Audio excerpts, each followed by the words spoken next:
જય શ્રી રામ મિત્રો, સ્વાગત છે તમારો એક નવા ઓડિયોની અંદર. મિત્રો, આ ઓડિયોની અંદર ઉમેશ આત્રોલિયાને છે વિરલ આહિર છે એ ફોન કરીને વાત કરે છે. તમે ઉમેશ આત્રોલિયાનો જે પહેલો વિડીયો સાંભળ્યો હોય, જેમાં માયાભાઈના છોકરા જયરાજ હતા ને એવું કહેશે કે એણે તારી બેન દીકરીના શાળા કર્યા હતા ને એવું બધું બોલે છે. તો આ ઓડિયોની અંદર વિરલ આહિર એને ફોન કરીને વાત કરે છે કે તમારો જે પણ વિવાદ હોય એમાં અમારે સમાજને કંઈ લેવા દેવા નથી, પણ સમાજની કોઈ બેન દીકરીઓ વિશે ખરાબ નહીં બોલવાનું. જેમાં તું પહેલા વિડીયોમાં બોલ્યો તો એ તારી ભૂલ છે. હવે એ કોઈ વિડીયોમાં કે તું જે કરી અમારે કંઈ લેવા દેવા નથી, પણ સમાજની કોઈ પણ બેન દીકરી વિશે ક્યારેય ખરાબ હવે ઓડિયોની અંદર સંભળાવવાનું નહીં. ત્યારે કેવી રીતના વાતચીત કરે છે આખો ઓડિયો સાંભળો તમે. હાલો, કોણ? ઉમેશ બોલે કે આત્રોલિયા? હા, કોણ બોલ? વિરલ બોલું, પટાઈટ ખંભારિયાથી. વિરલભાઈ? હા, બોલો બોલો ભાઈ. તારા નંબર આમાં સેવ છે ને? હું તારા નંબર 2 દિવસથી ગોતતો હતો. ઓલા તું ઓલા રેકોર્ડિંગ માં એમ બેનું દીકરીઓનું બોલાય તારે એલા? અલા ભાઈ વિરલભાઈ, આમાં મારો કહેવાનો ભાવ શું હતો ખબર છે ને? નહીં, તારે જો તું તમે વિરોધ કરો એ વાંધો ને.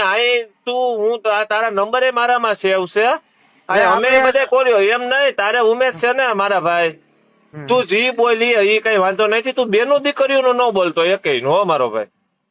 ના ના ભાઈ, હો તું બીજું તમે વિરોધ કરો એ અમને કઈ વાંધો નથી મારા ભાઈ. કાલે તમને ફોન કરી, કાલે હું આવો નતો, મેં બાપા પાસે ગયા હતા ને. હા કાલે આવવાનો હતો. હા, એટલે તું જી સોશિયલ મીડિયામાં તું જી મૂકી, પણ બેનું દીકરીઓમાં બધાને લાગુ પડે, તું સમજો. એટલે તું બીજું તું તારે મજા આવે એમ બોલ, પણ આયર ની એક બેનું દીકરીઓની વાત ન કરતો, હો મારો ભાઈ. જો આમાં જો મેં ઓલા લાલા ને આખી વાત હકીકત હતી ને, અરે બીજા બધાયનું કોઈનું સાંભળવું નથી મારો ભાઈ. તું કઈ વિરોધ ઈ હું ના નથી પાડતો, પણ તું બેનું દીકરીઓનું ન બોલતો. બાકી તારે જે કરવું હોય નહીં તું કરજે. નંબર મારા સેવ તો હતા તમે. હા, એટલે તો ઈ તો હું મને શું ખબર કે તું તારા નંબર છે. અને તું હે ને આમાં વિરોધ થઈ જાય ગાયકા, કઈ વાર ન લાગે.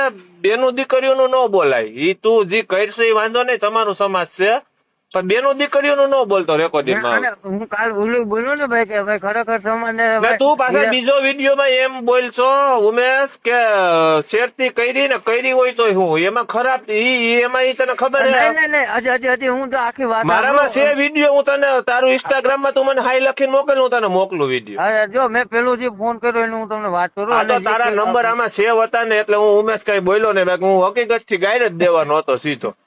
એ તો મારે તમારો નંબર સેવ છે ને વિરલભાઈ. એટલે બાકી હું તારા નંબર મેં બીજા મેરેજ થી લીધા છે. આ તો તું તો મારા સ્ટેટસ જોતો હો. હા, એ તો હું કહું. એટલે ઈ તું મારો ભાઈ હે ને, ઈ ધ્યાન રાખજે. તું જી બોલી બેનું દીકરીઓનું ન બોલતો એકેય નો, મારો ભાઈ. આયર ની બેનું દીકરીઓનું ન બોલતો. બાકી ઈ બધાય ભલે ને જી કરે ઈ આપણે નથી જોવાનું. બેનું દીકરીઓમાં અમને અસર થાય. ના, એ તો બરોબર. વાંધો ને. ભલે ભલે ભાઈ. તમે આખો ઓડિયો સાંભળો તો અત્યારના સમયની અંદર તમે સોશિયલ મીડિયાની અંદર કોઈ પણ વસ્તુ બોલો તો 100 વાર વિચારીને બોલવાનું. સોશિયલ મીડિયાની અંદર તમે ઘેરે બેઠા કંઈ પણ વસ્તુ બોલી તો જાશો, પછી તમને એનો વારો ભોગવવાનો આવે છે, કાં માફી માંગવાનો સોશિયલ મીડિયાની અંદર વારો આવે છે. કે સોશિયલ મીડિયાની અંદર બોલવા ટાઈમે તમને ભાન રહેતી નથી, સાજ નથી રહેતી.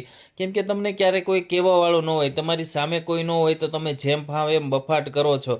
પછી તમારી ઉપર એવું પ્રેશર આવે છે. તમને પણ ખબર છે સોશિયલ મીડિયાની અંદર બોલવું સારું છે, પછી પાછળ જ્યારે માફી માંગવાનો વારો આવે છે ને, ત્યારે બહુ જ બધા લોકોને વાંધો પડે છે.